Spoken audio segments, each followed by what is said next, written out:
La Fondation François Schneider, c'est une fondation philanthropique qui a plus de 20 ans, elle a été créée en 2000. On a une grande mission qui est le soutien à la création contemporaine, à travers une thématique très particulière qui est la thématique de l'eau, avec un concours Talent contemporain, créé en 2011.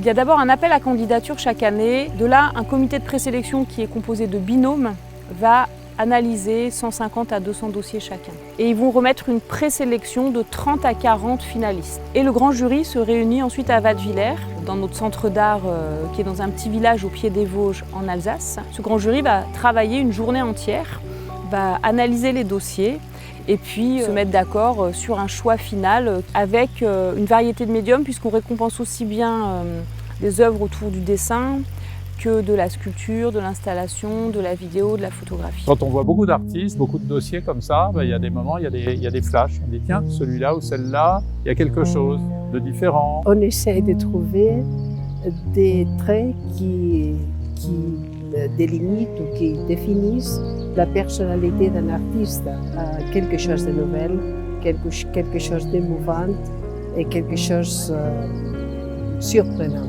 Parfois, des choses qui sont des peintures ou des sculptures beaucoup plus classiques, mais qui vous emportent l'âme en fait. Donc là, il y a vraiment, c'est un enchantement. Il faut qu'il y ait de l'enchantement. Nous avons pu fréquenter vraiment beaucoup d'imagination et beaucoup de propos au sens propre qui nous ont fait grand plaisir et que je vais maintenant vous présenter. La première, c'est Marie-Anita Gaube, qui vit et travaille en France, à Tours. J'ai choisi de présenter une toile qui s'intitule Can't Run Away From Yourself. L'eau est vraiment représentée comme un objet de métamorphose d'un monde en soi et à soi.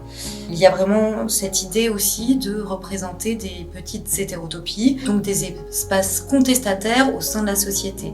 Et pour moi, la peinture aussi est une forme d'hétérotopie. Nous avons souhaité saluer un ensemble de 5 photographies qui forment un polyptyque et qui est dû au talent de Mehmed Kilito, qui est né à Lviv en Ukraine et qui vit et travaille au Maroc. Le projet à travers lequel j'ai été sélectionné met en lumière les problèmes complexes et multidimensionnels de la dégradation des oasis au Maroc et leur impact sur ses habitants. J'ai envie d'explorer davantage les politiques de préservation des oasis afin de mieux comprendre ce qu'on peut faire pour agir et ainsi préserver ces écosystèmes à la fois fragiles mais d'une grande importance au niveau du patrimoine matériel et immatériel. La troisième œuvre que nous avons souhaité saluer et promouvoir, c'est celle d'Eva Medin, qui est née à Rio de Janeiro mais qui vit à Paris. L'œuvre que je présente s'appelle « Le monde après la pluie ».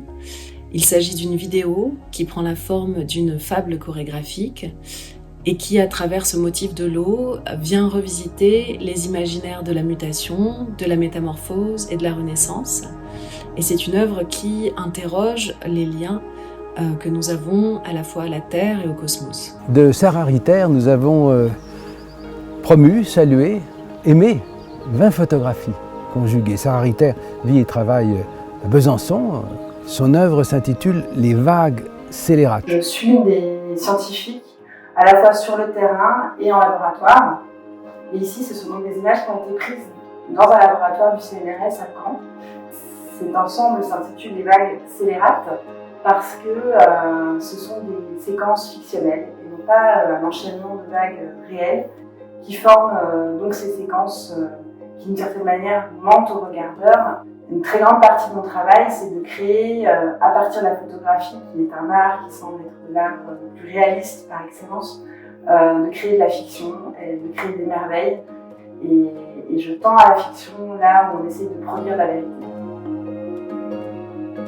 Talent contemporain, c'est chaque année 4 à 6 lauréats qui ont une œuvre ou un projet sur le thème de l'eau qui va rentrer dans notre collection.